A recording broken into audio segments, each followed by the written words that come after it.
Salut à tous! Aujourd'hui, on s'attaque à une question qui pourrait venir d'un de ces blocs d'infos, strictement inutile, donc rigoureusement indispensable. C'est une expression qu'on a tous entendue, qu'on utilise parfois sans même y penser, mais pourquoi, au juste, est-ce qu'on appelle les policiers des poulets? Franchement, quand on y réfléchit 2 secondes, c'est complètement fou comme association. D'un côté, on a le policier, c'est l'autorité, la force, le sérieux, et de l'autre, on a un poulet. Un oiseau de basse-cour, quoi, pas vraiment l'animal le plus intimidant de la planète. Alors comment on a bien pu faire ce lien? Regardez ce décalage, c'est ça qui est drôle en fait. La police, c'est le sérieux, la force, l'autorité. Le poulet, lui, on l'imagine plutôt bruyant, fragile, voire un peu ridicule. L'association des deux est presque absurde, mais c'est justement cette absurdité qui va nous guider. Pour comprendre, il faut faire un petit voyage dans le passé. Allez, c'est parti, on remonte le temps, direction le Paris du 19e siècle. Une ville qui bouillonne, qui se transforme et qui est pleine de marchés en tout genre. Et oui, toute l'explication, la clé de l'énigme, elle se trouve là, au beau milieu de Paris, dans une simple histoire de déménagement et de voisinage un peu particulier. Alors voilà l'histoire. On est en 1871, en pleine commune de Paris. La caserne de la Cité est détruite, la préfecture de police se retrouve donc à la rue et doit trouver un nouvel endroit. Et où est-ce qu'elle s'installe? Juste à côté du fameux marché des Halles. Et plus précisément, à 2 pas du marché aux volailles. Le raccourci a été super rapide dans l'esprit des Parisiens. Les policiers qui bossent à côté des poulets, eh bien ce sont devenus les poulets. C'est aussi simple que ça.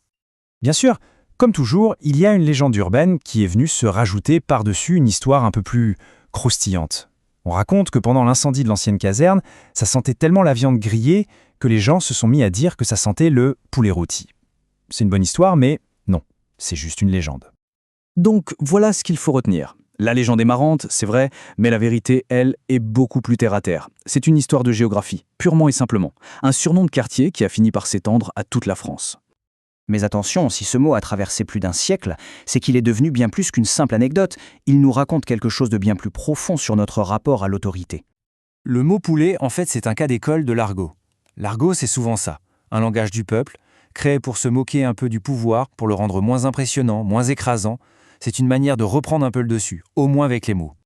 Le processus psychologique est assez fascinant en fait. On prend une institution sérieuse, qu'on peut craindre, on lui colle l'image d'un animal de ferme un peu banal, pas très malin, et hop, rien qu'avec ce mot, l'autorité est comme apprivoisée. Elle perd son aura, elle devient moins menaçante, plus familière.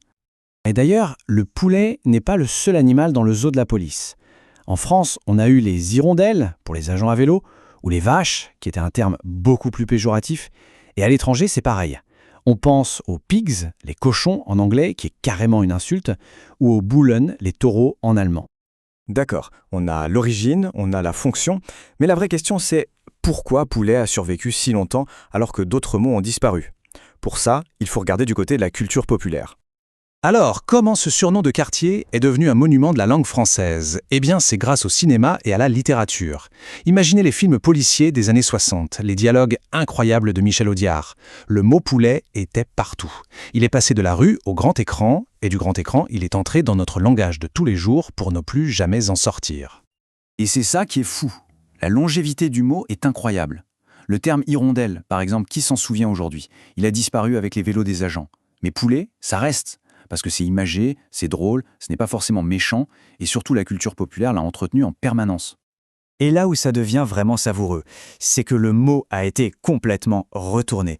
Aujourd'hui, il n'est pas rare d'entendre des policiers eux-mêmes utiliser le mot poulet avec une bonne dose d'autodérision.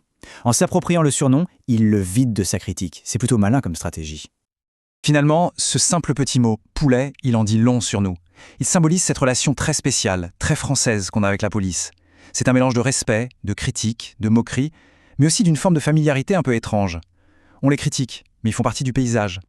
Et ça nous amène à la question de fond.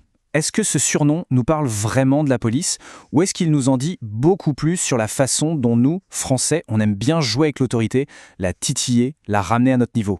C'est une question qui, pour le coup, est loin d'être inutile. Allez, à la prochaine.